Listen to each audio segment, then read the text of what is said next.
ప్రతి మంచి ప్రయాణానికి ఒక అందమైన ముగింపు ఉంటుంది.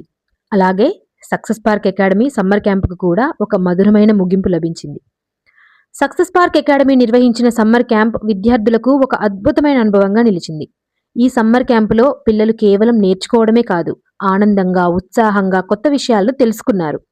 Memory techniques, personality development, communication skills ఎన్నో సరదా కార్యక్రమాల ద్వారా తమ ప్రతిభను మెరుగుపరుచుకున్నారు. ఫేర్వెల్ పార్టీ రోజున విద్యార్థుల ఆనందానికి అవధులే లేకుండా పోయాయి. సరదా ఆటలు, ఉత్సాహభరితమైన డాన్సులు, నవ్వులు, సందడి ప్రతి క్షణం ఆనందంతో నిండిపోయింది. ఈ కొన్ని రోజులు కలిసి నేర్చుకున్న స్నేహితులతో కలిపిన ప్రతి క్షణాన్ని పిల్లలు హృదయంలో దాచుకున్నారు. ఆటలలో పాల్గొంటూ, డాన్సులు చేస్తూ, తమ ప్రతిభను చూపిస్తూ అందరూ ఎంతో ఉత్సాహంగా గడిపారు. ఈ ఫేర్వెల్ పార్టీ కేవలం ఒక ముగింపు మాత్రమే కాదు, ఎన్నో అందమైన జ్ఞాపకాలకు ఆరంభం కూడా. ఈ సమ్మర్ క్యాంప్ విజయవంతంగా పూర్తి చేసిన ప్రతి విద్యార్థికి హృదయపూర్వక అభినందనలు. మీ భవిష్యత్తు మరింత ప్రకాశవంతంగా ఉండాలని కోరుకుంటూ success park academy. Learning with fun, growing with confidence.